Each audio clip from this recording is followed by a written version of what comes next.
Welcome, Finger Lakes area basketball fans, to another episode of the Upstate Hoops Podcast. Tonight is Thursday, November 29th, and this is episode number 3 of Season 2. I'm Jim Sinacropi, and as usual, I'm joined here in the FingerLakes1.com studio in downtown Seneca Falls with my co-host, Matt Verkey.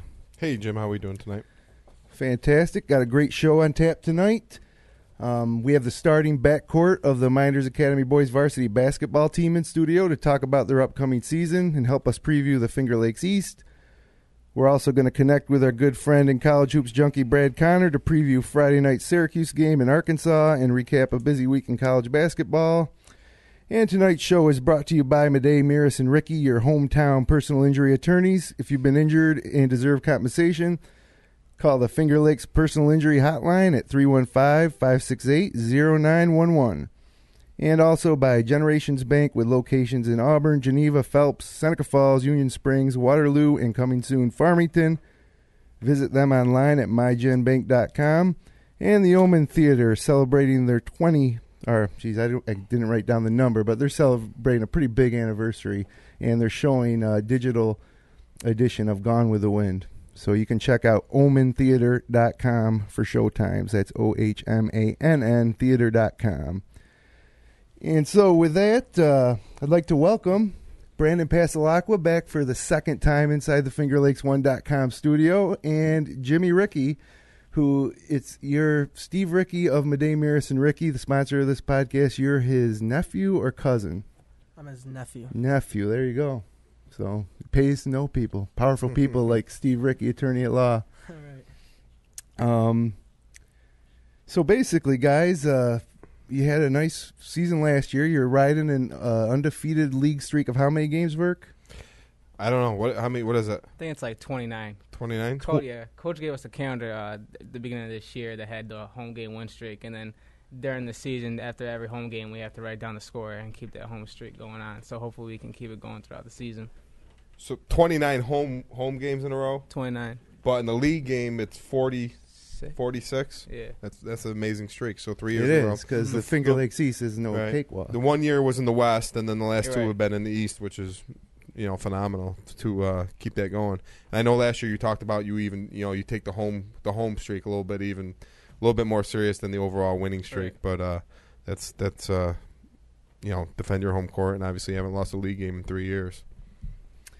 Yeah, and it all starts up for you guys again on Tuesday night. You'll host Pasalacqua. You'll put that home and league winning streak on the line when they come in. They gave you a little trouble last year. I know they lost a few guys this year. What do you know about Pasalacqua? What's been Coach telling you? We haven't heard much about Pasalacqua yet. We haven't started the game plan for them. We got a scrimmage tomorrow against Canandaigua. Our game plan is the same almost every game that comes up. During practice, we don't really plan for each team. We just run a lot. So if you came to our practice, you'd probably think it's a cross-country team or track team practicing instead of a basketball team. So you both had successful fall sport seasons, right? Brandon, quarterback of the football team, had a winning season, christened the new field at Brock Field. Yep. And producer Hunt Dog, I'm pretty sure we're not talking to Les Miller right now of Dundee. I'm sure he's not on the line. And then, Jimmy, the boys soccer team had a great season. Probably didn't go as far as you had hoped in the postseason, but a fantastic regular season. Yeah, thank you. So, who did you lose to in sectionals? Williamson. How far did they go? They lost the next round. Did they? Yeah. They won. They won sectionals with that. Right. Then they won again. Okay. But yeah, you guys, undefeated all year, right? Until that last game. Mm-hmm. That's phenomenal. What was it like opening up that new field? And getting a win against a team from Buffalo you probably didn't know much about. Right. No, it was nice. I think it made it easy for us to win that game because we won the first game of the season, which hasn't happened in I don't know how many years for Mynderse. I don't know. It was weird. It was hard getting used to the field. It was to have something nice for our school. It was a different feeling, but it was definitely nice to get that first win on the field. Yeah, it's great for the school, and I know that there's good attendance all year. There's a lot of momentum with the football team. Definitely. But let's talk about basketball, and let's talk about the Finger Lakes East. In your estimation, give me some of your top returning players in the Finger Lakes East this year that you guys are going to be looking out for. Well, you definitely have to look out for Shane Sweeney and Trey Lamora. Who else do they got? There's a couple players from Newark. Michael Wright, he's a good ball player. Mika Wright, yep. I played with him, and we had a 7-on-7 national tournament that a lot of us went to in Indianapolis this summer, and he's a good athlete. So, I don't know who else. I don't really know anybody off the top of my head. A lot of players that were good last year graduated. Yeah, especially from Pelmac. They lost a lot of their. I think probably their whole starting five from last year. Yeah, I think Pelmac may have lost four starters. Mm-hmm. But I think they had a good JV team, if I recall correctly. Yeah. So I'm sure it'll be a tough game, just like every game will be this year.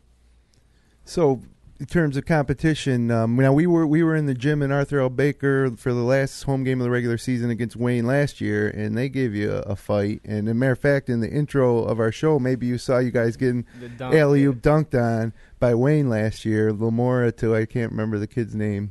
But Colin Hollenbeck, is that what his name was? Oh, yeah, he's gone, though, right? Yeah, he's good. Yeah, it's a good thing he's gone. It was nice to see a dunk, though, during a high school game. We're not used to that around here. But that's kind of the thing with the streak you guys got going. We follow Mynderse probably closer than any other team, and a lot of your games have been close, and you've been trailing in games, sometimes by a decent margin, but you've been able to pull out the wins at the end, and that was the case in the Wayne game that we were at last year, Burke. I think they were behind most of the first half and then ended up. Yeah, I know we were talking during the game that, we thought maybe the streak was coming to an end, and then, they finally hit some shots and got on a roll. And was it Geneva also last year when you were down? Was that when you hit the gate? Hit the win? 2 years ago? Yeah. Okay, I remember watching that.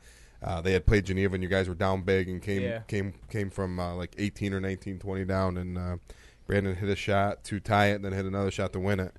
And, it seems like you guys have been able to pull some close games out over the last couple of years, and hopefully that continues this year. Yeah, our team, that's what's good. That's what's always been good about our team is that we have so many different guys we can go to. It's not just one. We're not looking at just one player all the time. Of course, there's that one guy who we might look to score, but we can hit you from so many different angles. That makes it easy for us to stay in the games. Yeah, we just never give up. Sure, yeah. I mean, you look over the years, over the last couple of years, your leading scorer from a few years ago graduated and went on to play. Who was that?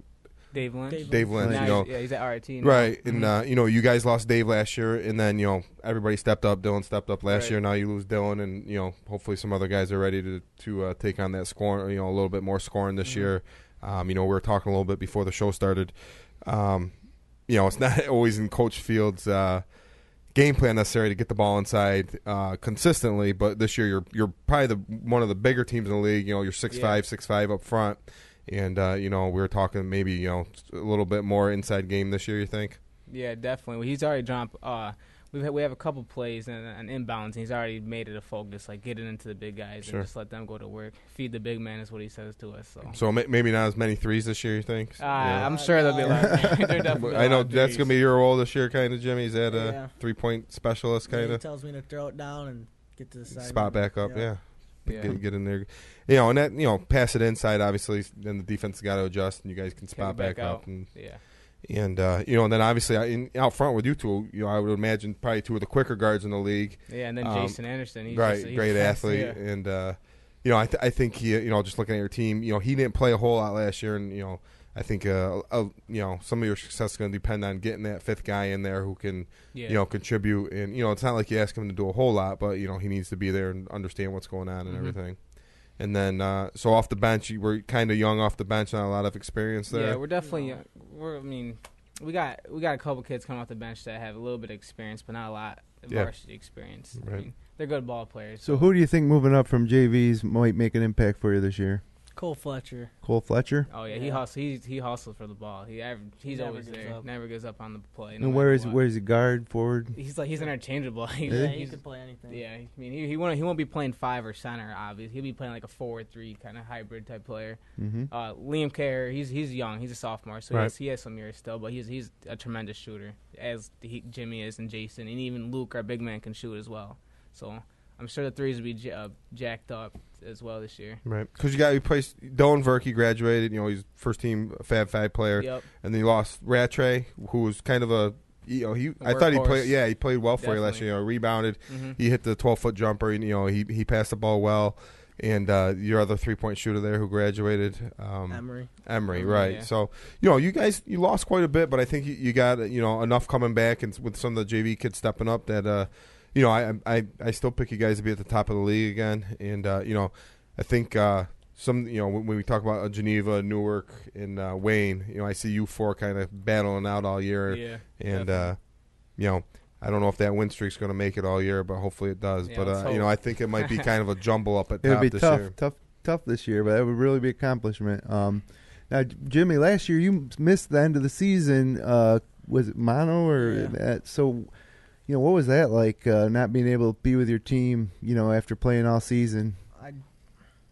I just didn't like it because I missed the Wayne game. I missed the first sectional game. Yeah. It was just two biggest games. Yeah, it's tough when something like that happens. Now, did you watch the webcast last year from home in your sick bed? No, I was at the game. I was there. So we are going to be there webcast, and I don't even know if we mentioned that, but Tuesday night when Pasalacqua plays Mynderse to kick off the 2012 season, Finger Lakes One Sports will be there. Dave Barnick and Matt Verkey on the call, and we're going to kick off our season, our 11-game slate this season. Yeah, definitely looking forward to that. Just talking about reflected on last year and going into this year, how much has that loss to Wellsville? You guys, has that been talked about at all this year, or is it something you just put behind you and move on from there? Or? Put it behind us. Put us behind. Yeah, it's a new season. It's a new season. I mean, of course, I know it's in the back of my head. The 2 years that I've won sectionals or we've won sectionals, it was great. But the pain to lose that in that way we did at the end of last year, that overcomes the glory you had the first 2 years. So that we want to get back to sectionals. We dropped down to Class C during sectionals, but we're staying in the B during the regular season. Hopefully that hard schedule makes it so that we prevail. Yeah, I think hopefully that's something that the guys that are back and you guys playing in that game can learn from. Obviously, you can't take anything for granted, especially come sectional time. You only get that, just like the NCAA March Madness, one and done. Yep. You have a bad night, they have a good night, and you go home. I lost 2 sectional finals myself before my senior year. We finally won, and I think we learned. And obviously, you don't like that feeling when you lose, especially in a game like that where it was just not a real well played game. Where I think if you play those guys again, you could probably beat them, and just disappointing, just to leave that out there like that. But hopefully that everybody realizes, that only comes around, once right. I don't know if you know, he used to play for Mynderse. Yeah, so. we heard about him. So yeah, just hopefully everybody learns from that, and I was looking at your class. There's more teams in C1, but there's still some good schools in there. I think it's going to be a challenge to win sectionals, obviously, like every year. But it will be a battle, definitely. Even looking at the other, C2, you're going to have a Lions, and then even is Clyde in there also? Clyde is 3, right? C3. Yeah, so Clyde's in C3. And they're pretty good this year also, in getting the Canale kid from DeSales and stuff. So that'll be interesting to see how that all shakes out. But you guys kick it off on Tuesday. Yeah, hopefully get a win, keep that home game winning streak alive, and the league winning streak. Start season 1-0. Yep. What? Who else is in the Elmira tournament? Do you know much about that tournament? I know Addison. Addison, and I was talking to Coach the other day about it, but I can't remember who the team was. Addison's kind of the smaller school.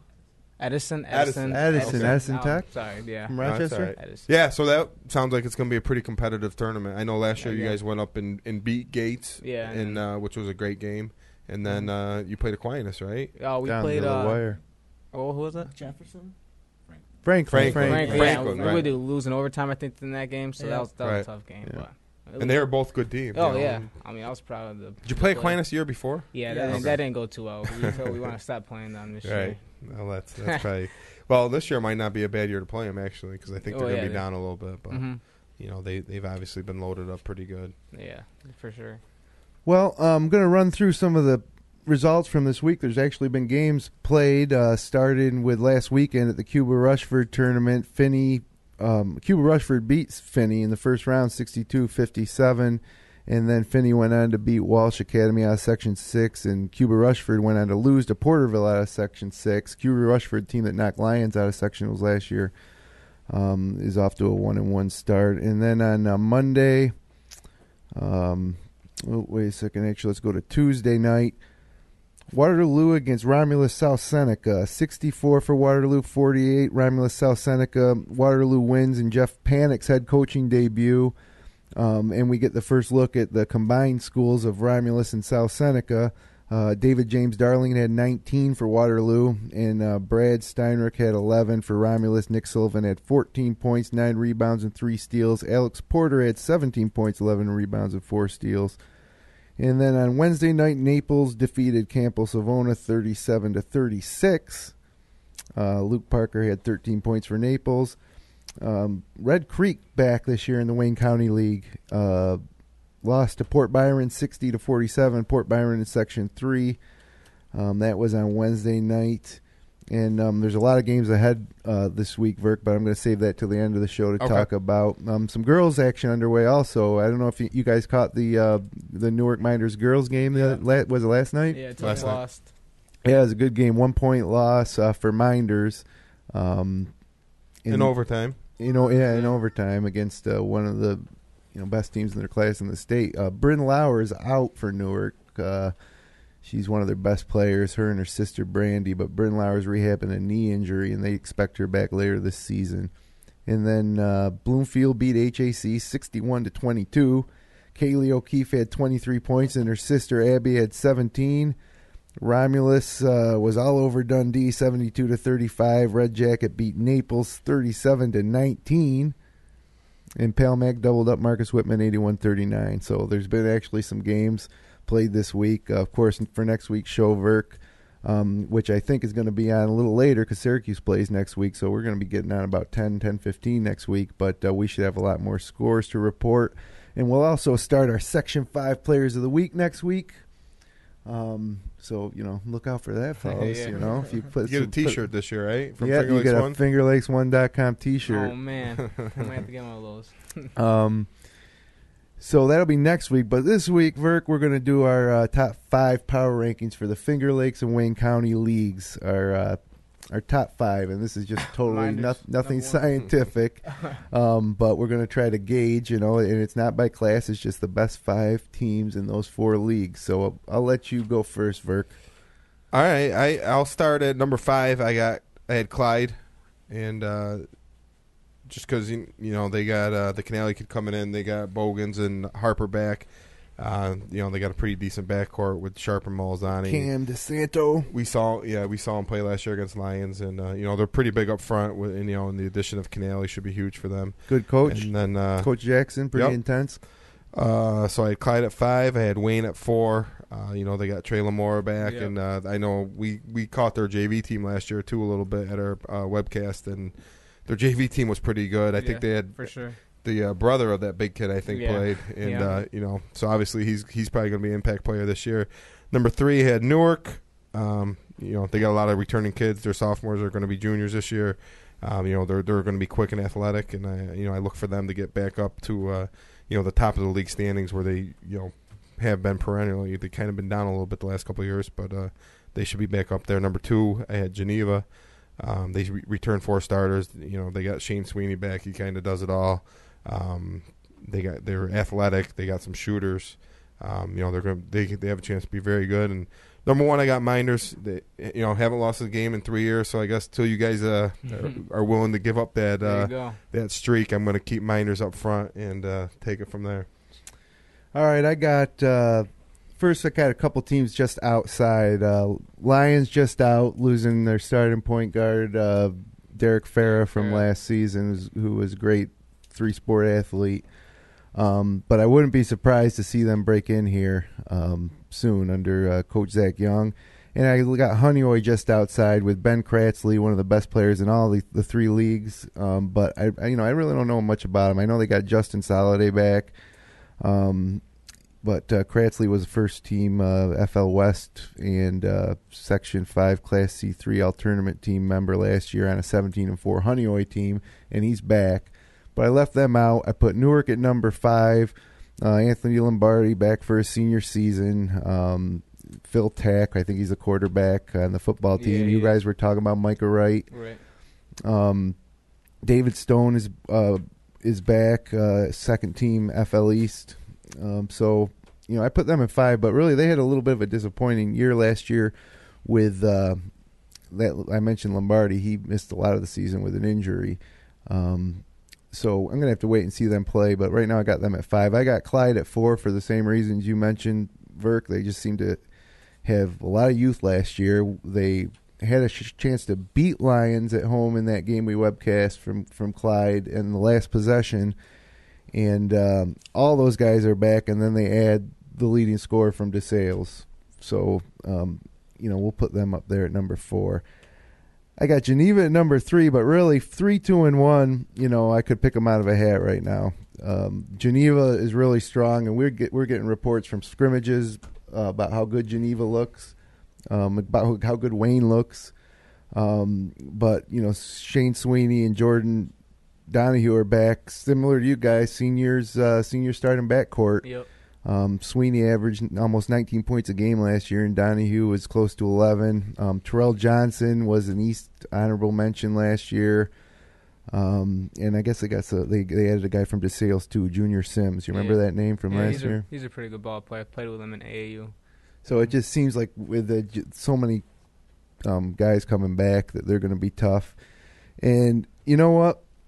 I hate to do it to you guys, but I got Mynderse at 2. I've really been impressed with Wayne this year, and I want to make the podcast a little more interesting. So, why you rank Syracuse first every yeah, week, but you don't. So right. We'll see where you have Duke later in your power rankings, and where I have Duke.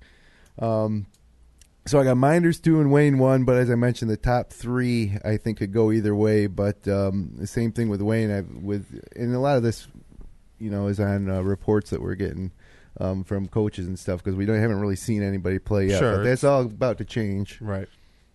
And these power rankings could be pretty fluid, throughout the season. So we'll be doing that. That's something new this year, just for fun. They don't actually count towards sectional points or anything. No.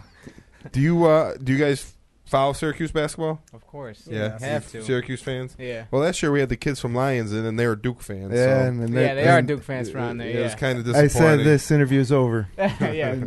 Jim's a Syracuse graduate and obviously a huge Syracuse Right. fan, so he doesn't look, and he really. That's why I got this. Yeah, I can see.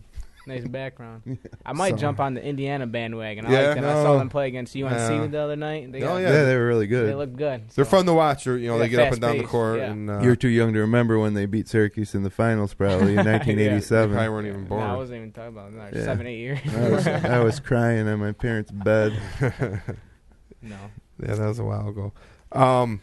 And before you guys go, what Brandon, I know you play football and basketball. Do you have a sport you want to try to play in college or anything like that? Are you thinking about that at all? It's interchangeable between basketball and football. I love them both. Yeah. I haven't got no looks at for basketball, so it doesn't really bother me. Education's the number one thing. Sure.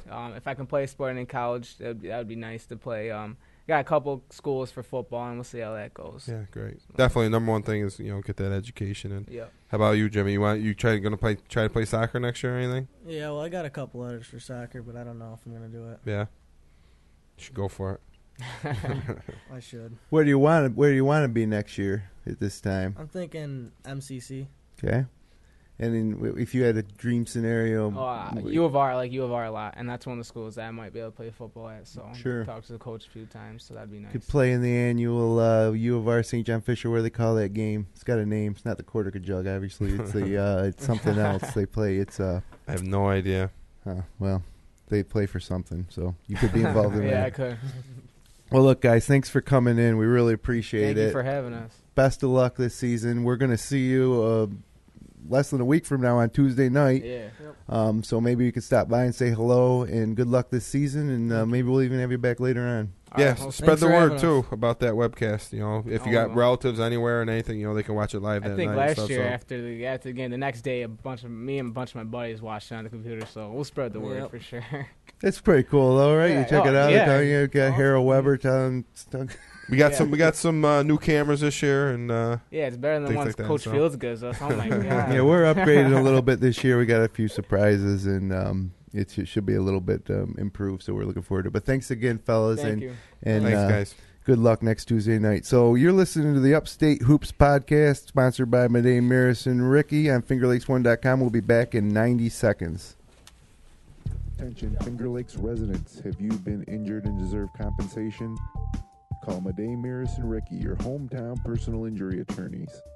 Your case deserves personal attention. At Mynderse and Ricci, they know you by name, not just a number on a folder. Call the Finger Lakes Personal Injury Hotline at 315-568-0911. That's 315-568-0911. Mynderse and Ricci, your hometown personal injury attorneys. The most valuable things are always passed down from generation to generation. It's true for your family, and it's true for our bank. For more than 140 years at Generations Bank, we've greeted you by name, planned with you for the future, and stood by you when you needed a hand. It's what we do, and what we'll continue to do for generations into the future. We might look different now, but in the important ways, we're exactly like we've always been. Stop in your local branch or go to mygenbank.com.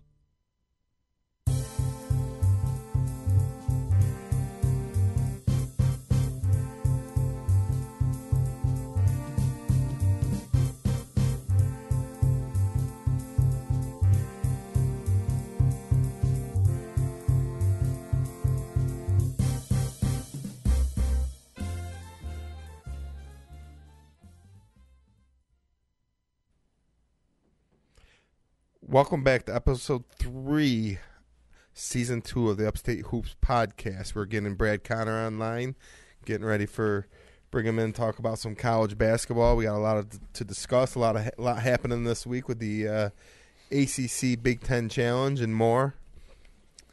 Yeah, I think we do have Brad on the line now. Verk, can you hear me okay tonight, Brad? Not as good as I could last week. A little bit better than 2 weeks ago, but not a whole lot. Oh, it's really not that much better? A little bit. It's in and out. Huh, that's odd. Okay. Honest to God, Brad, we do it the same way we do every week. I actually tested it earlier. It's weird. Technical problems here. Did you enjoy that interview with a couple players from your former alma mater, or your current alma mater, your only high school alma mater? Mynderse, Brad? The only high school alma mater I have. That's right. Yeah, that was good. That was nice to get the update from back home. Yeah, we got a ton to cover tonight, including Syracuse's win over Colgate, a preview of the Arkansas game, and the SEC Big East Challenge on Friday night, and tons of games from around the country this week, so I won't waste any more time. Let's get to it. You know, what do you learn from watching Syracuse beat up on Colgate? You know, I learned that Michael Carter-Williams is a stud and the best point guard in America, like I said last show. What are your thoughts, Brad, of that Colgate game? I learned that Michael Carter-Williams is a good passer and James Sutherland is a good shooter, but I already knew those things, so I didn't learn a whole lot. I mean, they did what you'd expect them to do against Colgate, and yeah, I mean, it was encouraging. They a lot of times you see them play down to the level of competition. I haven't seen that at all with the first few games they've played with some of the substandard competition. Yeah. I'm not going to take a whole lot from that Colgate game. I mean, Carter-Williams does look great, but I think I could get 10 assists against Colgate. It's they're not very good. They're obviously Syracuse was just way more athletic physically, but and Boeheim has high praise for Carter-Williams right now, which he doesn't always have that for his players. And he said that Carter-Williams is playing the position as well as any guard he's ever had really at this point. And that's saying something. Yeah, it is. And so he's coming along. And we'll see tomorrow night. Tomorrow night's gonna be a good test for him. But they played good D against Colgate. Colgate did have some shooters that they closed out, and they really just pretty much dominated every phase of that game. One of the things is Trevor Cooney going. Where is it here? Couple trouble spots, definitely. 0 for 7 from 3, and following up another 0 for game the game before. It's got people concerned because all we heard about is how this guy's one of the best shooters to ever come to Syracuse. But all shooters have slumps, and it looks like he might be. He still seems to me to be a little excited and maybe forcing his shot, but he did miss some, wide open looks. But he didn't miss them badly either. It's just the shooter's touch thing. I think when he It just settles feels down, like he's trying too hard. yeah. I think that he'll settle into it, but it would be nice to see him break out soon. Yeah, he's a shooter. People talk about how good he can shoot. He can obviously shoot the ball, and the shots are going to fall eventually. But I thought he forced it a couple times. He doesn't need to come off a pick, catch and shoot with a guy in his face. Syracuse got enough other talent around him that he's not at that level yet where he's going to needs to take forced threes. It was against Colgate and he was trying to get it going. I understand that, but I think he's going to be a good player. He plays good defense. He hustles. He does all the right things. And a lot of guys, starting off your freshman career, you're not going to come out and hit 50% from the 3-point line. But I look for him to come along.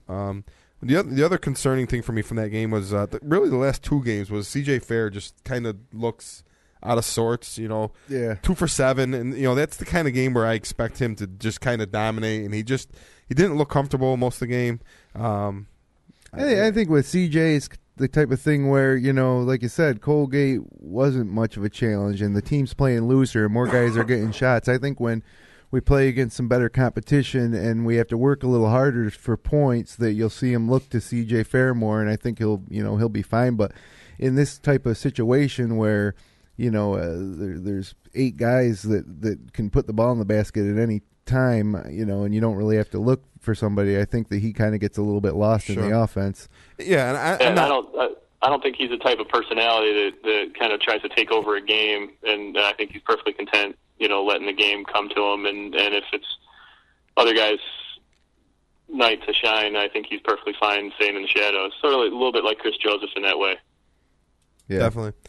And then, the big guys, their stat lines are pretty much what I would expect. Christmas, 4 for 5, Coleman, 4 for 6. They dominated the inside, obviously. They had, 3, 4, 5 inches on most of the guys and way more athletic. Good to see him get 9 and 7 rebounds, respectively. Definitely. And Coleman, he looked much better the last couple games, and he did, we commented on the Wagner game. He didn't play that great, and he played better against Princeton, and I thought he played even better the other night against Colgate. He was just bigger and stronger than everybody. And, Trish was pretty solid. Still like to see him, knock down more of his 3-pointers. He was 1 for 3. Thought he had, the 2 he missed were kind of open ones that I thought he should make. So, we'll see. I'm still not, offensively, I'm still a little worried about the team. Sutherland is just, he's tied for, leading scorer on the team with Trish right now. And really, he's just been phenomenal all year. Yeah, I mean, that's one guy who didn't have trouble getting points No. And against Colgate the other night. And, he's getting them 4 for 9 for 3. He's, alley-oop dunking. He's playing good defense, although he still seems to leave his guy in the corner a little bit when he's playing down low on the zone. 4 rebounds, a steal, and a block. I mean, I read an article, I don't know if you saw it, of, can't even cite the source, but they were saying that, geez, Jim Boeheim's Mr. Sixth Man lately. He did it with Chris Joseph 3 years ago, or maybe even 4 years ago, and then Deion Waiters. Yeah, well, Deion Waiters last year, and now Sutherland. I mean, these are guys coming off the bench that could be stars, Sure. on other teams. And personally, I think it's great because you say to a kid, when you got this much talent, you say to a kid like James Sutherland, who's a senior, and really you would think when he came to Syracuse, he would think he'd be starting by now. But you say to a kid, look, you're going to come off the bench, but you're going to play more minutes than, 3 or 4 of the starters, and you're going to have more opportunity to score. And when the guy knows that he's going to come in, he can kind of come into the flow of the game, and that works pretty well for some guys, and it appears to work really well for James because when that horn sounds, 2 minutes into the game and Sutherland come walking in, I don't think he's the 6th best player on the team. And there's an old saying: it doesn't matter who starts the game; it's who finishes it. Yeah. And over the years, those 6 men have all been in the game towards the end. But it's almost become like a tradition now at Syracuse, which have a scorer coming off the bench who can provide a spark, which is a great thing to have. My only thing with Sutherland is let's see what he does against the big schools. Sure. He kind of played like this last year at the beginning of the year, and then I think he shot 15% from the 3-point line in Big East play or something, and really didn't. It was kind of a disappointment throughout the Big East season, and he kind of against the Colgates and Princeton and Wagner's, he's a star. He's just so athletic and he can shoot over everybody. So Friday night, we're playing the athletic team tomorrow night, and hopefully he continues to shoot the ball the way he has and do the things he's been doing. What do you think about Sutherland, Brad? Do you think that he has a future in the NBA? Think he's going to play in the NBA? Yeah, I think he's got the body for it, and I think he's got the right game for his size. I think that's the problem a lot of good college players run into when they get to the NBA is it's such a different game in the NBA that, they have to be a certain size to play a certain position. And I think you could easily put Sutherland at a 2 spot in the NBA, maybe even a 3. He'd have to get stronger to be a 3, but I think because he shoots so well and he's got such, because he's so much taller, at a 2 spot, he'd have to play, better defense, obviously, if he's going to get a shot, but he'd have no problem getting a shot off, being a consistent 3-point shooter in the NBA if he's, a spot up 3-point shooter, and that's all he is for a couple of years until he gets stronger and better defensively. I think he's got a chance at a good career. Well, let's move on to the game tomorrow, which is, the San Diego State game was a pretty big game. But looking at the pre-conference schedule, I think you got the Temple game towards Christmas at Madison Square Garden that's on everybody's radar. And then you got this game tomorrow night as part of the SEC Big East Challenge. Yes, the Big East still does exist, despite what you've been reading probably. Syracuse against Arkansas. Do you guys remember the last time these two guys met by any chance? Here's a little trivia for you. Stop. That's my trivia. Okay, well, I know the answer to it, but we'll hold off on that. Now, Brad, you have Arkansas's record off the top of your head? 3-2 right now? Yes. It's 3-2. Yeah.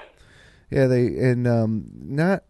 they were decent losses too. Right? Well, they went out to Las Vegas tournament and they lost to Arizona State, who really kind of hammered them, 83-68, and they lost to Wisconsin 77-70. So it's a neutral court. They took kind of 2 tough losses out there. They don't really have any good wins either. They won at home against Sam Houston State, Longwood, and Florida A&M. Now, they hammered all 3 of them, but, then they go out to Vegas and they get beat. They're a high-scoring team. I was looking at them at some of their stats. I think they're 17th in the country. They average over 80 points a game right now. They also are up there in turnovers, just like Syracuse. Syracuse, I think, leads the nation in turnovers right now, but sweet. But Arkansas is up near the top of that list as well. They got B.J. Young. He's averaging 20 points a game. He can fill it up. He's kind of an inside-out guy, and everybody says they're a different team at home, so I don't know a whole lot about Arkansas. I haven't really, they haven't really been too prominent lately. Mike Anderson, former Missouri coach, is now over there. He's a Nolan Richardson disciple. The 40 minutes of hell, they're going to pressure you, and you heard Brandon Trish talking about how he's ready to handle the ball more of Carter Williams if they're taking him away. Well, that's what we got to look at, see how Carter Williams handles that type of pressure, because he's bringing the ball up. His height's a little bit of a disadvantage against a team like that. But I think this is Mike Anderson's second year, so he had great success at Missouri, and you think this would be the start of something good too. 3-2 record's not so good, but that's going to make him, I think, all the more hungry for this one. When Syracuse comes to town, I don't care where you are, but when you're in Arkansas and Syracuse comes to town, you apparently have a whiteout because that's what they're planning on doing in Arkansas. It's going to be a whiteout, so it should be a tough atmosphere to play in. It always works real well for the opponent. Yeah, right. Every time Cincinnati whites out or blacks out or whatever they do against us, we seem to beat them, right, Bram? Yeah, they do a white out, red out, black out. Louisville did it when I was down there. Cincinnati did it when I watched them here. It's ridiculous. And they always lose. What do you think about Arkansas, Brad? I don't know a lot about them. I don't think they're – the SEC, generally speaking, isn't a great basketball league this year anyway, beyond, Kentucky and, Florida. But – they're going to press. They're going to run. It'll be a fun game to watch. I think it'll just the pace of the game. It'll be the exact opposite of what we saw against Princeton, week and a half ago. I'm looking forward to that. I think Syracuse has the horses to beat Arkansas at that game. I don't see. I would, if I was a betting man, I would say probably Syracuse by 10 to 15. Yeah. What is the line? Does anybody know? I can look it up. I don't even know. I think that plays right in the Syracuse hand personally. I think if you play against Syracuse, you want to get them in the half court, make them run sets. Yeah. When you get them in the open court, Carter Williams just throws it up and those guys go and get it. They dunk it. Trish is great at, in transition, getting to the hole. He's a strong finisher. But I think the up and down game really favors Syracuse. I'm interested to see if when Cooney gets in there, how he handles the pressure. He's not typically not supposed to be a great ball handler, but I think if he can handle Arkansas's pressure, that's going to be key because he's going to have to play because Brandon and Michael Carter-Williams are going to need a break. With the tempo of the game, and then there's the one spot where Syracuse is a little, they're not very deep in the guard spot. And, I don't think you want Sutherland necessarily to bring the ball up the court against Arkansas. So we'll see how that plays out and if Arkansas pressure does affect Syracuse at all. Yeah, and I'll tell you this. Honestly, just looking at this game, and there's a lot of times in Syracuse fan games that make you nervous and, games that you get excited about. I'm excited to watch the game tomorrow, but I'm confident it's going to be a win. And I'd be shocked if they lost this game. And I don't know if that's, going to an SEC opponent, in early late November, early December, for a road game in a hostile environment is a tough game for anybody. But I just feel I'd be shocked if they lost this game, and I think it's because we've had so much pre-conference success the past 2 or 3 years. Whatever tournament we've been in the past couple of years, we've won. We went to NC State last year and won easily. Trying to think of some other games we've had, but we really have entered January, with tons of wins under our belt, undefeated or one loss for the past several years. And I don't know if I'm spoiled or if, Boeheim has really hit a sweet spot with the program here, because I tell you what, when you do that, I mean, we're going to run through some results from this week around college basketball, but almost everybody's got losses, and that was true last year by the time they got to January, but it sure puts you right into that discussion for a number one seed, and I don't know, but, if we lose that game tomorrow, I'll be shocked. I will be shocked. I will not go as far to guarantee victory, but I would be shocked if we lost. Do you foresee any way that Syracuse loses that game, Brad? I don't see it. I mean, like I said, I think they're 10 to 15 points better than Arkansas. I almost feel like it's a little bit like that game last year they played down at NC State. Right. Because it's a named team and because it's a bit of an unknown quantity for those of us in Big East country, there was this element of doubt. But in the end, Syracuse is just a better team, and I don't see any difference in this game. That's how I feel, honestly. But hopefully we're not going to be here next show talking about the loss. And Verk, like you said, if they're going to try to run with us, that makes me feel even more confident. Almost more worried about a team like Princeton who, really slows it down. Were you able to find the spread? I'm looking for it right now.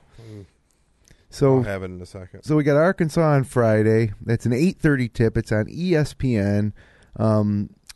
It's part of the Big East SEC Challenge, and of all the games going on at that point tomorrow night, I think Tennessee at Georgetown's a pretty good one.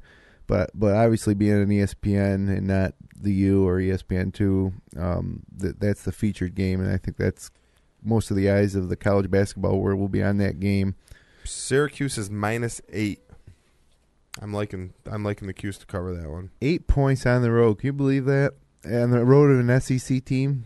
I think it's a good spread, though. I mean, I'm not surprised by that. Well, we were surprised. We were talking about Kentucky-Notre Dame line was a pick. And the game tonight. Yeah, Notre Dame smoked them. So. Yeah, which was kind of surprising. I don't know if there was some news about Kentucky that we didn't hear. Did you get to watch any of that Kentucky-Notre Dame game, Brad? Yeah, I was watching quite a bit of it here. So what happened? Notre Dame shoots it well, and Kentucky's just I don't know. I mean, you can see the talent's there. You can see the athletes are there. I'm not sure they're playing well together yet. It's just still new. I mean, it's what you'd expect a team of freshmen to do. I think we just have to ignore what happened last year as a complete anomaly that a team of freshmen could do what they did. That's how I feel. I mean, I feel every time you do that, you're rolling the dice, and maybe one out of every 5 or 6 times it clicks, but it also could go the exact opposite way. And I don't think that's the case with Kentucky. I still think they're going to win the SEC. And probably have things together enough to make another run, but it's a different club. You can't just bring in a bunch of top 10 freshmen every year and hope they're going to gel and play together well as a team. So, Yeah, obviously, winning the national championship with that all the freshmen they had last year, like Brad said, it was an anomaly. But it's worked out for them over the last couple of years, really. When they had Cousins and those guys, they made a nice run. I think they made the Elite Eight, I think, before losing. Yeah. But they beat they barely beat Cornell. Right, and I think that was a Sweet 16 game. Yep. And so, yeah, you got a bunch of guys there. And I don't think this group is obviously not as talented as last year's group where they had the number 1 and number 2 pick in the draft. They're totally different teams, obviously. And last year's team had some upperclassmen that were drafted also. They had juniors and seniors on that team that contributed and played significant amounts for them, and this year's team doesn't. But last year's team definitely got better as the season went on, too, and that's what you'll see that learning curve. It's a lot steeper with a team of freshmen than it is with a veteran team, and the difference between game 1 and game 40 is so vast for a young team like Kentucky is. Right. Well, this week we mentioned Friday night Syracuse-Arkansas. They're back Monday, December 3rd, which is against Eastern Michigan in the Dome. That game's actually on ESPNU. And then on next Thursday night, they got Long Beach State at 8 p.m. in the Dome, and that's on ESPN too. That affects our Upstate Oops podcast scheduling. I don't know, Brad, if you got my correspondence earlier about our options, but we're looking at doing maybe a post-game show about 10:15 next Thursday night. So moving our show up about an hour and 15 minutes to accommodate that Syracuse game next week. Are you in for that, Brad? Will you stay up late for the Upstate Oops? I saw the correspondence. I'm in. Okay, that's good. So that's all squared away. Officially now we can say that next week's show is going to be on about 15 minutes after the end of that Syracuse Long Beach State game. So they'll play 3 times between now and then. Should be a great week.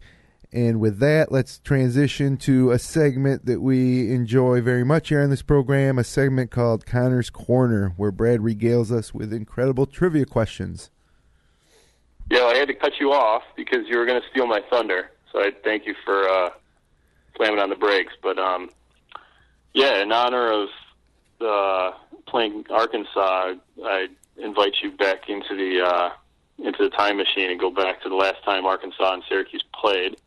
I watched the game. Jim already says he already knows knows the answer to the question before he even asked it. I watched that game. I watched that game in producer Jeremy Hunt's bedroom in 1995. It was an NCAA tournament game, and it was a second-round game and played on Texas's home court. And Syracuse lost 96-94 in overtime. You got all that research right in front of you, don't you? But I'll tell you what, I got thinking about it, and there's a video on YouTube of it. So if you want to search 1995 NCAA Syracuse-Arkansas. You and I watched the same video today. It's an incredible video. That was a great basketball game. And a great Syracuse team. But the thing about that game that I don't know if you guys remember, but with 4 seconds left and a 1 or 2 point lead, Luke Jackson fell on a loose ball rebound and called timeout. Game over, right? No. That correction. Oh, was it Jackson did not call that timeout. Sure he did. No, he did. Lawrence Moten called the timeout. He's standing right over top of him. So it was Moten and not Jackson that called the timeout. It was, and I've been thinking for years that it was Jackson that called that timeout. And I watched it on YouTube today and saw that exact play, and it was Moten. You can see him clear as day. He's the one that calls timeout. Maybe they both were calling it, but might have been. It might have been because Jackson looked more incredulous, and the camera kept showing him how he couldn't believe what was happening. And even when the other guys were shooting the technicals, they kept showing Jackson's face. Right. Poor Luke Jackson. But you can clearly see Moten calling a timeout, so maybe they both called for it, which Chris Webber knows.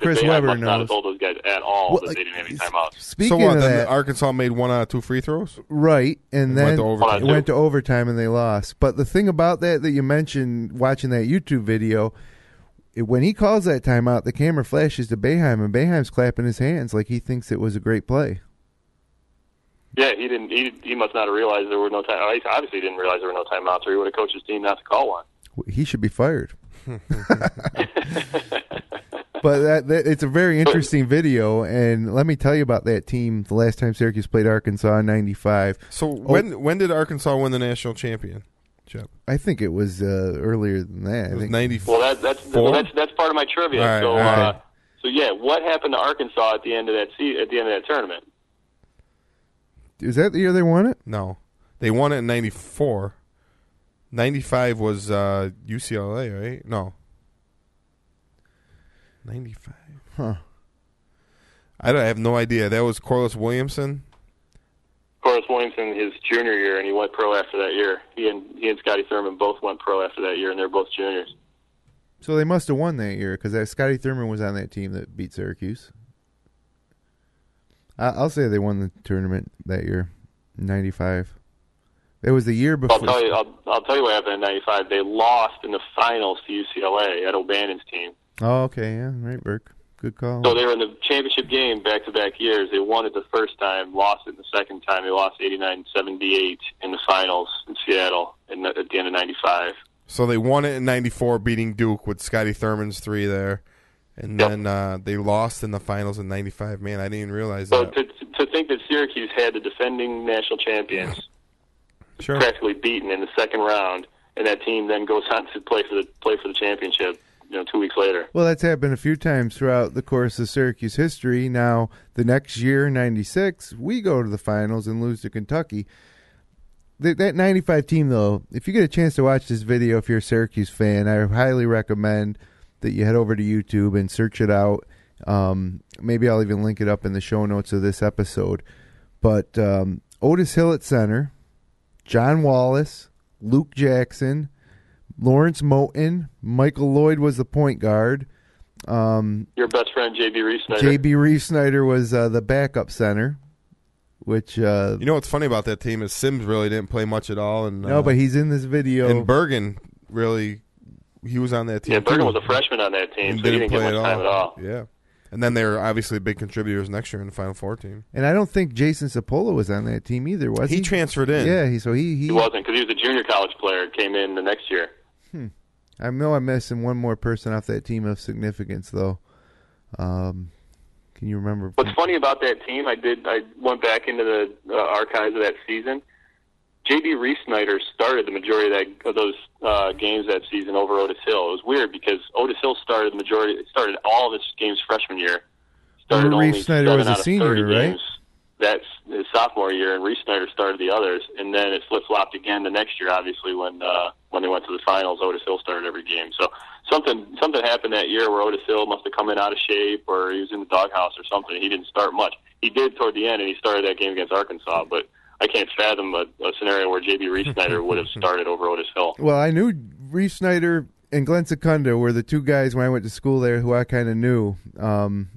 And Reese-Snyder was not very good. I mean, it's amazing. I think that a guy like that, nothing personal against you, J.B. Reese-Snyder, if you're out there tuning into the Upstate Hoops podcast tonight, but if he was on this team today, he wouldn't even get a scholarship. I mean, he's like the antithesis of the type of player we get now, or the anti-Syracuse player. Yeah. I don't know, Brad. What are your thoughts on J.B. Reese-Snyder? NBA? J.B. Reese-Snyder? Yeah.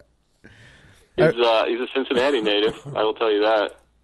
I once saw J.B. Reese-Snyder and Glenn Secunda lose a 2-on-2 basketball game against two wrestlers who combined height probably only equaled J.B. Reese-Snyder's height.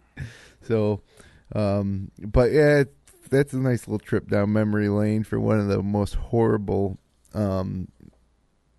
memories of NCAA pain that I can remember. That one's got to be up there. It's in my top 10, I'm sure, because they had the game. That was won. a weird team that year in '95 because they were such a talent. I mean, they had two of the greatest players in the recent history of Syracuse basketball on that team. You got Moten and Wallace. Yeah. And both those guys were, Moten's senior year and Wallace was a junior, really hitting his stride. And two of the they greatest were 20 and 10 ever. that year.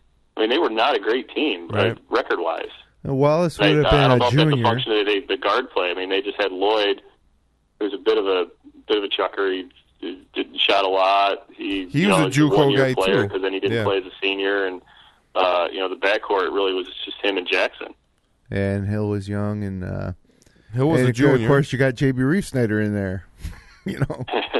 And if JB Reese-Snyder's starting for you, you're probably not Yeah. going to do very well in the postseason. Like J.B. Reese-Snyder is a poor man's Craig Forth. Yeah, definitely. He's a poor man's Craig Forth. That team was more talented than the '96 team. If you're talking, if you got Moulton, yeah. Moulton's the leading scorer in Big East history, and you got John Wallace, you got Michael Lloyd, and Lucius Jackson. But yeah, if Luke Jackson. The next year they came in with it's when Bergen really played well, and Sapola and Sims had an unbelievable senior year. Sims was, and a lot of hype around Michael Lloyd, but Sims ended up being a better point guard. Who knows? Maybe if he was point guard that year, they would have done better if they moved him up. I still remember arguing with John Brady. Or I wouldn't say arguing, but I remember our good friend John Brady used to say that if Sims was going to start at Syracuse, that you should have gone to Syracuse because you could have started at point guard. Yeah, maybe the two guard over Sapola. So, would you have made the big shot against Georgia from the corner? Yes. Okay. Oh, fantastic. Any more on that trivia, Brad? Yeah. So who was the leading scorer in that game? Ooh, I didn't stay to for Syracuse. The box score in front of me. Who was the leading scorer in that game? For Syracuse? Either. Oh, for either team? Yep. Thurman, wasn't it? Scotty? Yeah, I'd say Scotty Thurman. Scotty Thurman was the leading scorer for Arkansas, but not leading scorer in the game. Scotty Thurman had 27. Jeez. Moulton. It had to be Moulton then. Yeah, I'll say Moulton also had 27. And he wasn't the leading scorer in the game? No. So if it wasn't Moulton, then there are candidates that could possibly have scored that many points are J.B. Reese-Snyder, Luke Jackson possibly, but I'm more apt to say Wallace. I'll say Luke Jackson. Luke Jackson's not a bad guess. It was Wallace. I appreciate the contrarian guess, but Wallace had 29. Jackson had 21. He had a real nice game. Let me ask you this. How many times... Lloyd had 10 and 6 assists. And Corliss Williamson on Arkansas had 25. When's the last time how many times since then do you think Syracuse had 3 players have a 20-point game in any game? Especially a postseason game. Yeah, let alone NCAA tournament. That might be interesting to look at because I'm sure it's happened a handful of times, but I can't remember any time in recent history aside from maybe that six overtime When you game. think of the great postseason players in Syracuse history, John Wallace has to be at the top of that list. Listen, I've had arguments. The great games he had in the tournament. I've had arguments with people that John Wallace is the most important player Syracuse has ever had. I've had some, and most people say you're crazy. It's Carmelo Anthony, or maybe sometimes some people might think it was Pearl Washington or Derek Coleman, or Sherman Douglas, and those are all good candidates. But when Wallace came to Syracuse, we were coming off probation, and we had really fallen off the map of college basketball to the point where, we may not be ranked. And really, he almost single-handedly lifted us through his 4 years from that to the national title game. And so, if Carmelo was there, we won a national championship. But if that's your argument, then why not Hakeem Warwick? He blocked that shot. We might not have won. Or why not Jerry McNamara, who made those 3-pointers in that game?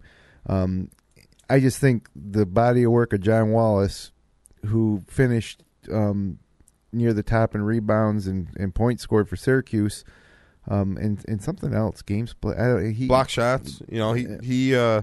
John's, if you look at his numbers at Syracuse, I think he's top 3 and I think he's top 5 in scoring, top 3 in rebounding.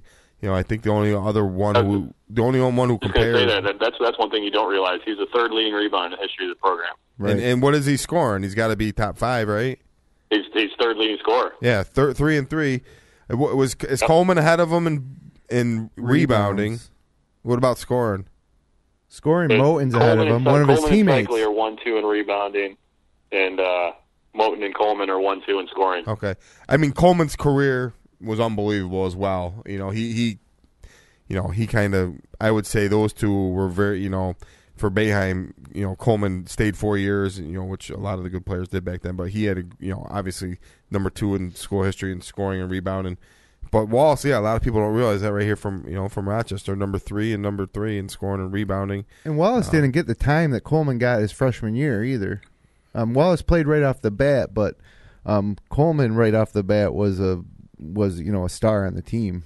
That first year that he was a freshman when they went to the Final Four and lost to Indiana.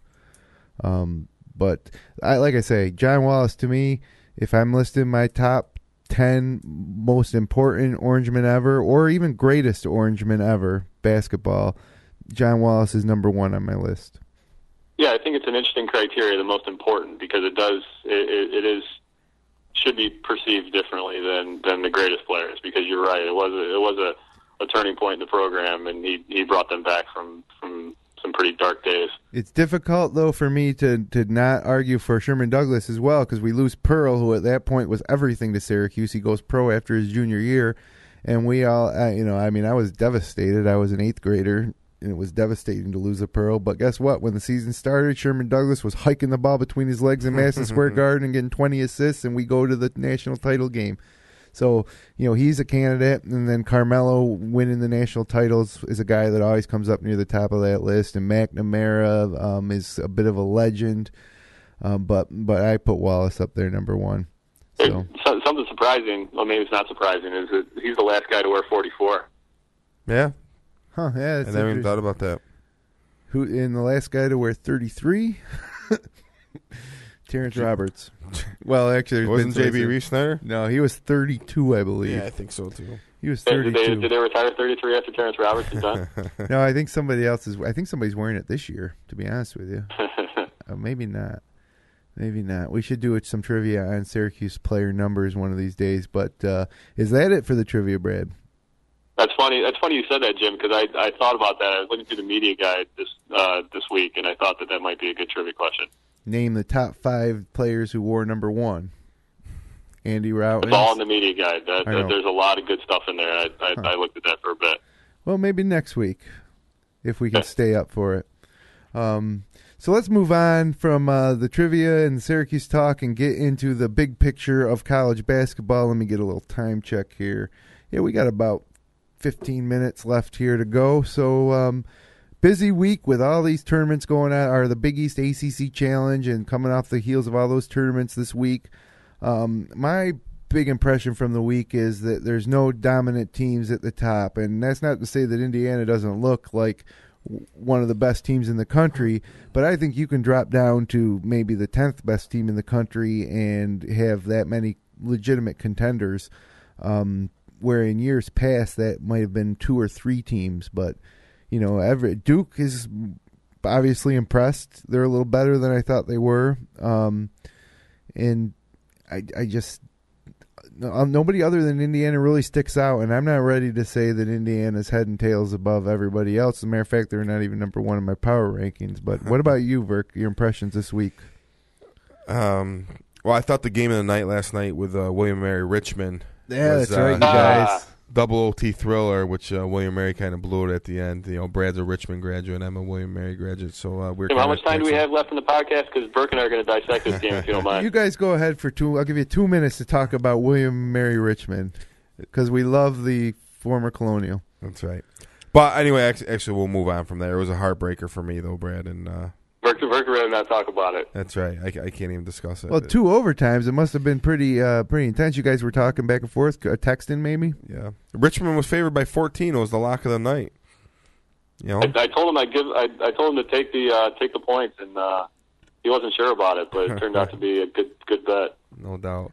But and watching that Duke and Ohio State game, I actually fell asleep, and when I did fall asleep, I thought Ohio State was going to win. But I was impressed with Ohio State's defense. I think offensively they're a little bit limited. Especially with Kraft.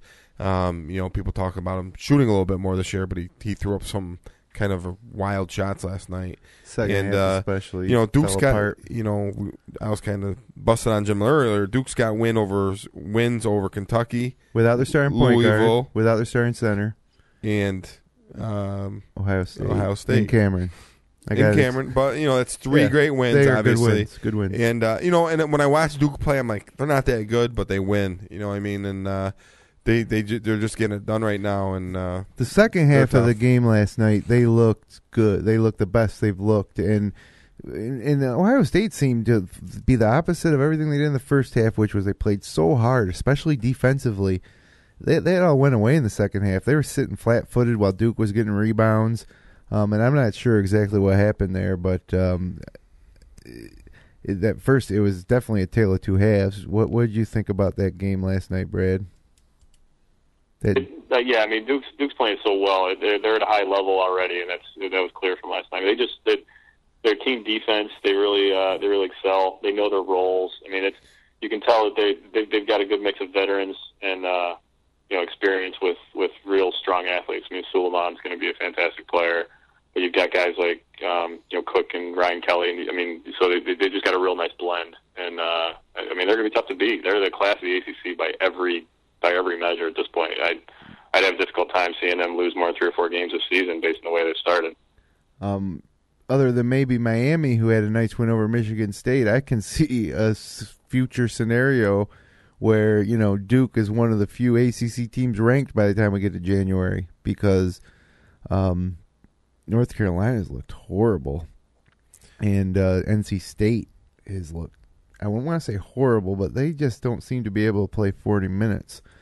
They had a tough task going into Ann Arbor for their leg of the SEC or ACC Big Ten Challenge, and they played tough with Michigan, but it doesn't seem like they did it for 40 minutes. Seems like they just had a little letdown at the end, maybe got tired. I don't know if that's what Mark Gottfried had to say about it in the locker room, but I can see a scenario. Florida State's losing. They were the other ranked ACC team. So Duke holding the banner for the ACC until Syracuse can get over there next year, I guess. Let's talk about North Carolina, Brad. We talked about last week, guys, when they lost to Butler. Who was it? Indiana really took them to school. It was almost embarrassing. They were getting beat down the court. They would be down by 18 points. They might go on a little 4-point run. They'd score a bucket, and then Indiana would beat them down the court for an easy 2. I mean, it was just horrible. The team just has some long mental lapses, and I don't know what that is if Roy Williams doesn't have that team where he needs them to be, but that's symptomatic of his teams. They've done that. They're young. I mean, I think Carolina's got some talent. McAdoo's he eventually is going to be a very good player. He had a tough night. I think he shot like 5 for 18. I don't think he made a shot in the second half. But they're young. They were missing Hairston. I think they're not as bad as they played in that game. And Indiana's really good offensively, and Carolina didn't really put up much of an effort defensively. Like Jim said, Zeller, he must have had 5 breakaways where they just lobbed it to him and he dunked it. And I'm not quite sure why he was out in front of the pack every time. I think they're kind of running some pick and rolls. He ended up top, and he just beat his man down the court every time. But Indiana looks great. Michigan looks really tough right now. Duke, Syracuse. I think those are the cream of the crop. And there's a lot of basketball to be played. And Brad's one of Brad's power teams ended up getting beat last night in Creighton. Creighton got beat pretty badly, Brad. Who was that beat him? Boise State. Boise State beat him pretty bad. Was that a football game? Yeah. Was that? I asked if that was a football game when Boise beat Creighton. Yeah, I can forgive you losing to Boise State in football. Basketball, no, not at all. And by a pretty wide margin. And I don't understand how. Maybe I got to take a little closer look at Boise State, because I was impressed getting to watch Creighton twice this year. And they're an impressive team, and I wasn't going to argue with you having them in their power rankings, but I imagine they may have dropped out this week, Brad. But we'll get to that. I know. We'll get to that in a moment. I'll tell you before we move on from the ACC. One thing, Jim, you were talking about what stuck with you. Your impressions. Talking about the ACC Big Ten Challenge. I was a bit surprised that the Big Ten didn't represent themselves better than they did as a whole. Right? It was a split, but I expected more depth from the Big Ten. I'd always thought from the beginning of the season that their mid tier was pretty strong, but I don't think we really saw that very much. We saw Northwestern get beat badly. I saw Iowa get beat badly. I thought obviously Michigan State lost. Wisconsin losing. Penn State lost at home to Boston College, and we all know how bad Boston College is. Yeah. The Virginia beat Wisconsin. That was at the Wisconsin. biggest surprise. Yeah, those are some surprising results, I think, from the Big Ten. I wasn't shocked by Miami beating Michigan State. I think Miami's got a good team, and I was actually glad to get to watch that game because it reinforced my views on Miami. I think they're legitimate. But that Wisconsin-Virginia game was shocking. You can kind of take away maybe the Big Ten's not as, they definitely got some good teams. Illinois ended up winning last night, I take it. Yes, right, Bram? Illinois won that game. Yeah, they beat Georgia Tech pretty good. Illinois, that's a real nice team so far. They're undefeated. But with Virginia beating Wisconsin, Virginia's terrible. They got 2 losses to Colonial League teams, and BC is really bad, and then they win. BC lost to Bryant. Yeah, and then who did BC beat? Not Bryant and Stratton, just Bryant. Who did BC beat? In the Big Challenge? At Penn State. Yeah, Penn State, the worst team in the league. What's that say about Penn State and Wisconsin? Wisconsin, Virginia beating Wisconsin in Wisconsin is a real shock to me. Wisconsin does not lose non-league games at home, and then they lose to Virginia. Virginia stinks. So. Maybe that bodes well for Syracuse because Wisconsin's one of Arkansas's losses. Wisconsin beat them by 7, and then they lose at home to Virginia. Yeah. It's kind of crazy. Any other thoughts, Brad, this week before I move on? Impressions of the week? Before I move on? Let's just let's come back to that Richmond-William & Mary game sure. A little bit. What do you got for me? Let's come back to it right now. Richmond, William & Mary, the game of the century. Yeah, I know Verk is disappointed by it, but he made the comment to me, it was astute observation of Richmond was pretty clutch. Hit a late 3. It was a 3-point play in regulation and a three-point shot down the stretch in overtime or vice versa. It was vice versa. My comment back to him was, Richmond has a couple of guys that played in the Sweet 16, and that's, you're seeing that experience. These guys don't wilt when it gets down to the stretch, and unfortunately for William & Mary, I think that probably happened for them. William & Mary can get in the dance this year, though, Verk. They got the talent, and they're playing in a thinned-out Colonial League. Yeah. It's not a matter of what their record is now. It's a matter of them winning that tournament. It's a nice year for them because they're decent. They're not as good as they were a couple years ago when they played in 2 out of 3 Colonial League champions, and they were good. They had some more athletic kids then. They're not real athletic now. Their backcourts are very good. They're kind of thin up front. Their center's pretty good, but you got rid of VCU. Old Dominion can't play, and Old Dominion's down this year anyway. But VCU switches leagues. Old Dominion's in the Colonial this year, but they're not eligible for the tournament. And George Mason is the cream of the crop. I would have to say in the Colonial. But William Mary's a team, and they didn't really shoot a lot of threes last night, which was I found interesting. And Richmond was just gunning away from the 3-point line. And usually it's they live and die with it. Yeah, usually it's the opposite where William Mary, we run a Princeton style offense and shoot a bunch of threes, but. And it would have been a nice win, instead of being 3-3, they could have been 4-2 with a win over Richmond, from the A-10, right. and that you kind of get that confidence going back. But because we play. The 2 teams matched up very, very well from what you and I were talking about, Bert, because neither team has much of anything inside. Right. They're very guard oriented. Right. That's what we saw, just a back and forth. It's just tough for and perimeter play. Yeah, when William Mary had a chance to win that game, would have been nice to win because we go to Purdue and 2 Vanderbilt later this month. So, we got a tough schedule coming up. Both winnable games, yeah, especially definitely. that Purdue game. No doubt. And William Mary played Wake Forest tough. They were up 13 in the first half on Wake and end up blowing that game. So really, they can play with people and, hopefully they can get it going again. Well, let's move on from that and get to our power rankings for the week before we take a look at the week ahead because there's quite a bit going on next week. So let's get to our power rankings. Before we do that, Brad, do you have any score updates from the Big East SEC Challenge? We got Kentucky, Notre Dame. We know that. Marquette at Florida was a game tonight. South Carolina at St. John's and Seton Hall at LSU. That Marquette at Florida contest could affect our power rankings. Oh, Marquette's down. Florida's drilling Marquette. Really? After it by 20+. Wow. It's 47-23. Seton Hall's beating LSU. There's the pride of the Big East, Seton Hall. Nice. How about St. John's in South St. Carolina? John's hammered South Carolina. Did they really? Wow. And UConn is beating University of New Hampshire. That's who they're playing. In the Big East America East. Is it the Patriot or America East? The Big East America East Challenge? we can all get behind that. They actually There'll be a football challenge for next season. UConn only won by 8. Yeah, that's surprising. But good news for St. John's and Seton Hall get those wins. So it looks like Marquette gets hammered, but the Big East is up 3-1 after the first night in the final year. Next year's Big East SEC challenge might not be as good. We probably won't even talk about it. Right. Oh man, it might not even happen. It's also sad because, it'll be Tulane against Kentucky. I had wanted to talk a lot tonight about Louisville being selected to the ACC. We're running a little bit late and out of time, but real quickly, I was ecstatic to see that was their choice. Number one, because it just sticks it to UConn just a little bit. I think they'll get in a couple of years from now, or if there's more ACC defections, but I preferred Louisville over UConn. The academics, Louisville having like 160 ranking in academics was a little bit high for the ACC, but you can't deny the excitement and quality of their athletic program. So I was really excited to see the ACC voted them in, which now is another Big East team and a really good rival for Syracuse. I think even more so than Pitt, that Syracuse-Louisville rivalry that's developed since they came to the Big East. Real quick, Brad, your thoughts on Louisville to the ACC?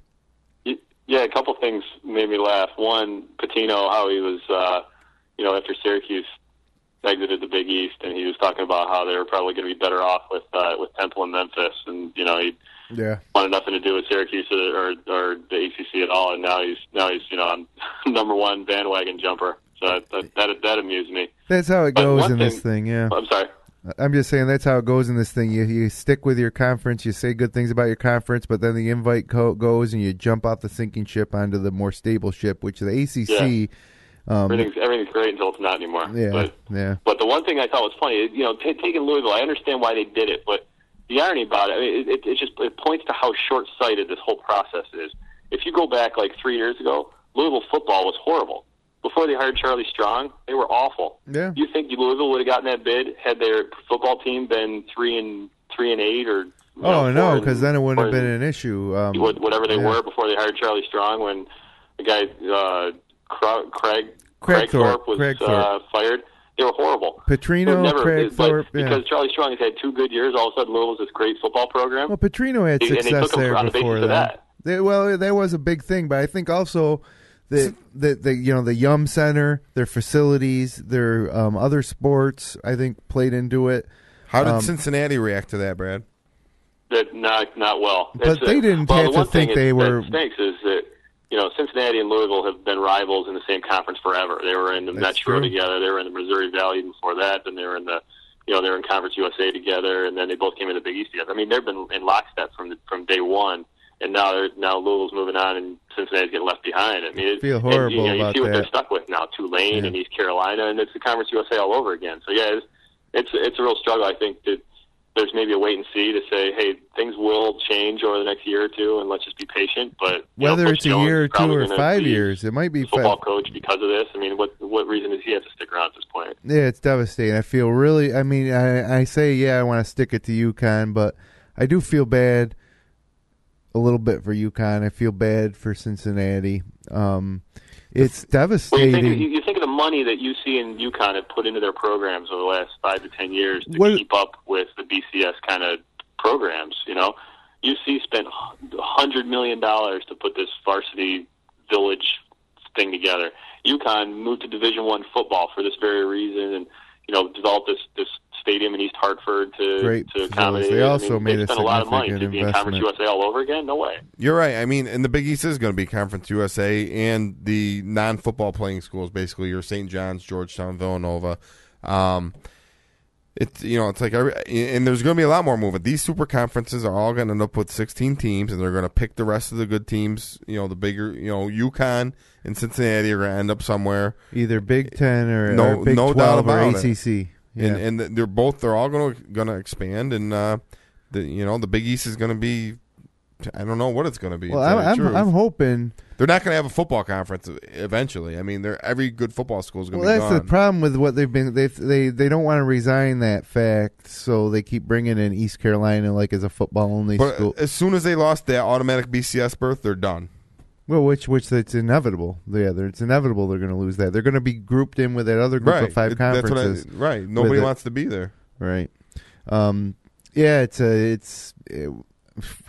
undeniably a horrible thing that's happened to the Big East Conference, and I've come to be resigned to that fact and starting looking at the realities of things. And I find myself almost hoping that Florida State or Clemson or Georgia Tech hit the road for what they perceive as greener pastures, and then that would let UConn and Cincinnati come into the fold. Maybe even potentially a West Virginia might rethink it if they had an opportunity to come back. And then what you have is an ACC conference with more Big East teams than ACC teams. So what the hell? John Swalford, great job. You've now have a conference with more Big East teams than ACC teams, original ACC teams. That's where it's heading. If that happens, can we please rename it the Big East and have the conference tournament in Madison Square Garden instead of Greensboro? Isn't it insane? Brad, you with me? He's a North Carolina guy. He'll never do that. Yeah, no, I mean it's just, but it's not. It's more Big East than ACC. If the ACC loses another original member or two and they pick up UConn or Cincinnati, it is officially more Big East. He's known for years that the Big East is a better basketball league. He's done exactly what he should have done: acquired a better basketball league and dissolve them into his own. Well, I would have rather seen these two come together and say, "Look, guys, we're going to form a great conference, East Coast Conference. We're going to say goodbye. Big East is going to say goodbye to our basketball-only schools, and let's reasonably form now this 16-team conference. It's going to be the best basketball conference ever and a competitive, improving football conference." But instead, they go about it this way, piecemeal, and it's a nightmare. It is a freaking nightmare. I thank God every day that I'm not UConn or Cincinnati right now. Every day I wake up, praise the Lord that Syracuse is in one of these conferences, even though it still appears now they're going to be in it's going to be a great basketball conference with the addition of Louisville. But I got a little third grader who was on camera last week who's not very happy about this whole situation, I can tell you. Did he submit a power rankings this week for us by any chance? He does not have any power rankings, no. Well, I'll give you mine right now. Moving off that conference realignment talk, but the big news was Louisville to the ACC starting in 2014. We'll see what happens next. And it's not all good news for Louisville, though. They have dropped out of my top 5 power rankings from last week, along with NC State. It's tough because they lost their center, upperclassman George A. Dang, for what could be half the season. They're not the same team. I mean, they lost to Duke by 4 or 5 points, or it was close coming down the stretch, which is why I put a little asterisk by that victory. I don't think Duke would have won if they didn't have their starting center, or if they didn't have Plumlee or Kelly but nonetheless, they're without him. Louisville's out of my top 5. I got Michigan at 5. Really impressed with the way they handled NC State in the challenge. Number 4, even though they lost at Cameron, I got Ohio State. When that first half, they looked like the second best defensive team in the country behind Syracuse. As far as teams that play man-to-man, you don't see anybody play better man-to-man defense than Kraft and Thomas and played in that first half against Duke. Second half, I don't know what happened, but Ohio State is a solid team. They're staying at number 4. Number 3, making their debut in my power rankings, is Duke. I can't deny the quality opponents that they beat. Not many people have a preseason resume like that, although there are asterisks next to each one, like I said, except for, they went to Columbus last year and got hammered by Ohio State. Ohio State comes to Cameron and they lose, extending Duke's non-conference win streak. So they're 3. Number 2, Indiana. They're awesome. They are awesome. They're deep. They're balanced. They're just not as good as Syracuse, who's number 1. I think if Syracuse played Indiana, things would change a little bit facing that zone. And unless they tried to slow us down a little bit, I think we win that game. So I got Syracuse number 1. How about you, Burke? I'm going to go with I got Louisville at number 5. They did lose to Duke, but Dang didn't play, and I just think they're a whole different team with him. And I don't really think they should be penalized too much for, he's going to be a future first-round draft pick and not having it in there. Louisville's a totally different team. They had to play some guy who never really played before. Yeah. Number 4, I got Michigan. I'm a big John Beilein fan. He seems to do well wherever he goes, and it seems like he's got them.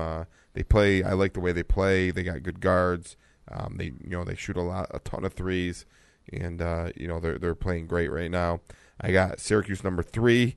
Tomorrow night we'll see a little bit more against a little bit better competition in a game that's not on a ship, and see how Syracuse handles it going on the road for a true road game. And then I got Duke number 2. Like we discussed, they got 3 great wins this year. A couple of them were against Louisville without Dang and Kentucky without their point guard, but they beat Ohio State the other night, and you can't really deny their wins. And I got Indiana number 1. They're just an offensive juggernaut. They got tons of guys who can score. They bring the Sheehy kid off the bench who can fill it up. Yeah, he was impressive. They got 9 or 10 guys who can really play, and they got a couple guys coming back who've been suspended. That's right. I forgot about that. The young guy. Yeah. So they're going to add to what they have. Yeah. So I just think Indiana's loaded, and until they lose, I'm going to have them number 1. All right, Brad.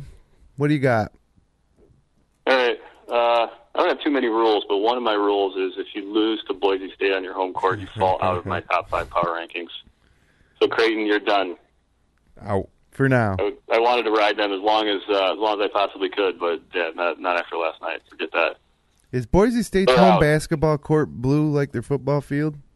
I've never seen it. It probably is. I don't know. I've never seen it. But that game wasn't on the blue. It was in Creighton, for God's sake. They still lost. Oh, man. I can't believe it. I'm so disappointed by that. I wanted to look like such a genius all season with that. With that They're pick, good. That was a good pick. They're good. Number 5, I'm going to go with Ohio State. You lose, at Cameron by 5 points against one of the top 2 or 3 teams in the country. You don't lose very much. So kept them at 5, Ohio State. Number 4, I've got Arizona back in my power rankings. I really like what they've got. They've got 2 really good seniors. They've got Mark Lyons, who came over from Xavier, and they have Solomon Hill, who's a stud over there. And Sean Miller's a great coach. I really like them this year in a continually watered down Pac-10. Good pick. So Arizona at 4. I've got Syracuse at 3 for the same reasons we've talked about for the last few weeks. Number 2, I've got Duke, and I guess it's probably out of principle that I can't put them at number 1 because I'm just feel that strongly against Duke. But they've done great things. I just Indiana's, I think, hasn't done anything to dissuade me at number 1. They haven't been as tested as Duke, but I'd like to see Duke win a game on somebody else's home floor, and that's not going to happen until what'd you say, Jim? Mid-January. January 18th when they travel to NC State, which I think it might be earlier. They travel to NC State in January, but the first game out of the state of North Carolina is January 18th. I think they travel to NC State like January 8th maybe, but they don't leave the state till the 18th other than those neutral court games.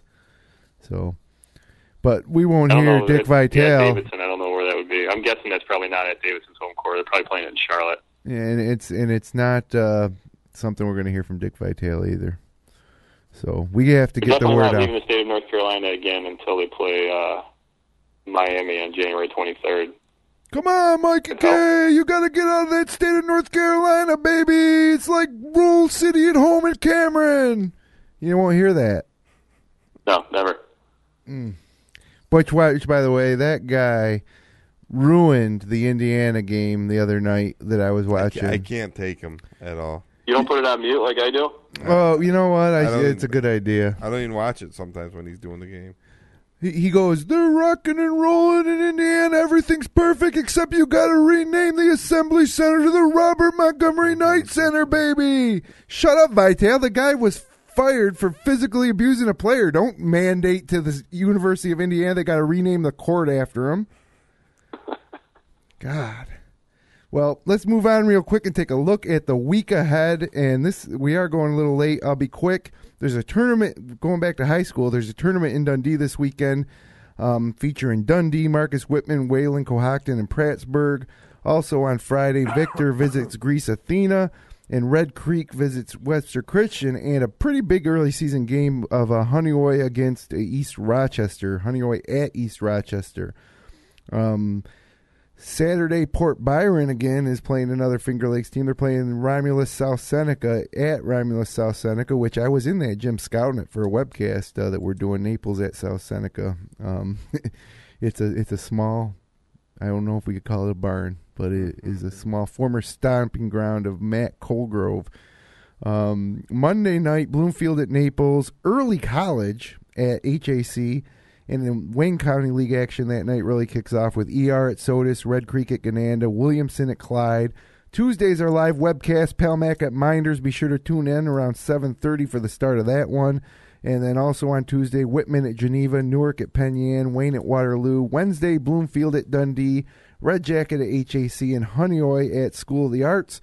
Thursday, a week from today, we'll be back at 10:15. There's some games that night, too. Geneva at Pasalacqua, Waterloo at Newark, Marshall at Victor, ER at Clyde, Gananda at Williamson, Sodus at Lyons. We should have results of those games by the time that we get on the air at 10:15. Syracuse at Arkansas, 8:30 tomorrow night, Friday, on ESPN. Big game we're excited about. They'll be back in the Dome Monday against Eastern Michigan, coached by Rob Murphy, also featuring DeShante Riley. That's a 7 p.m. start on ESPNU.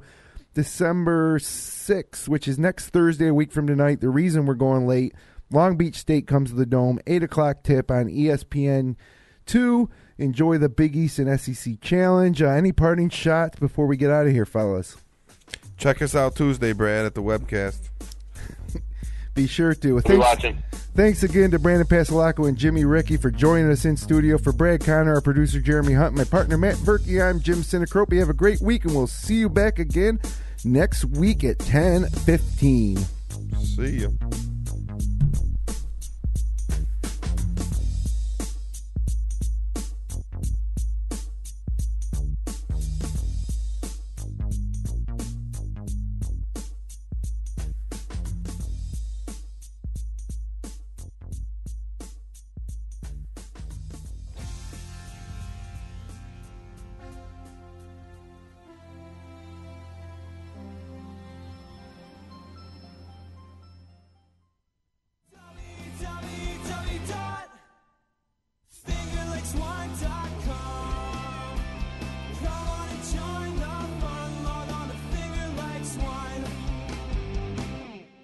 www.fingerlakes1.com